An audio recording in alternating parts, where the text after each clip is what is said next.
ఈ రకంగా తయారై జగన్మోహన్ రెడ్డి గారండి ఇది వరకు లేదండి, రాజకీయాల్లో ఇంత ఘోరం ఎప్పుడూ లేదు.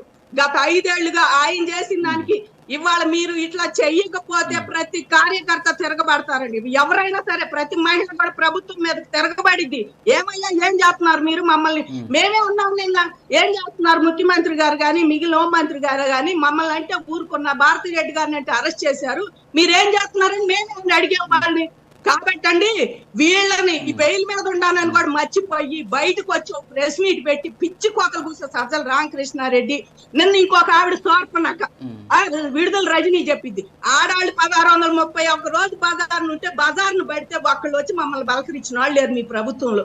ఇవాళ ఆ సోర్పనక్క నిన్న చెప్పుద్ది మీడియా డిబేట్ పెట్టి ఆయన ఏమనలేదు, ఆయన అరెస్ట్ చేయడం ఆయన ఆపాడు ఏమో చూసిందా అండి, అది ఆయన ఆపలేదు ఏమో చూసిందా అండి. మేమందరం ఏ రకంగా మాట్లాడుకోవాలండి ఇట్లాంటి మాటలు? పిల్లలకు పెళ్లిళ్ళు అవుతాయండి, మా పిల్లలకు కానీ ఆడపిల్లలు ఎయిడ్స్ సెంటర్లు ఉండయి, ఎయిడ్స్ సెంటర్ 108 ఉండయి అంట. మరి దానికి వాళ్ళే చికిత్స చేయించుకుంటున్నారేమో 108 సెంటర్లోకి వచ్చి మాకు తెలియదండి. మరి వ్యభిచారులు ఉండారంటే సెక్స్ వర్కర్లు ఉన్నారంట. ఆ కృష్ణరాజు గారు వచ్చి ఆ పనులు ఏమన్నా చేసుకెళ్తున్నాడే మాకు తెలియదు. మరి ఇవన్నీ మా పిల్లలకి మాకు తెలియదు.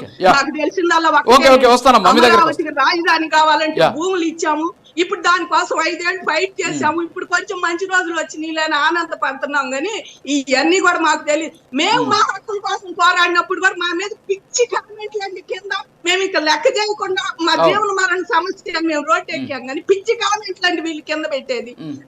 ఈ రకంగా తయారయ్యారండి ప్రభుత్వం. ఇంకా ప్రభుత్వం ఆయన మీద ఏ సెక్షన్లు పెట్టలేదులేండి, మళ్ళీ బయటకు వస్తాడులే, ఏం బాధపడదు. కొన్నవాళ్ళు సుధాకర్ రెడ్డి ఉన్నాడు, జాగ్రత్తగా బయటికి తీసుకొస్తాడు.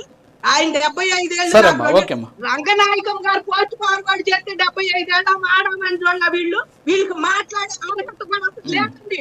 ఇవాళ వైసీపీ పార్టీ లేదు, మీ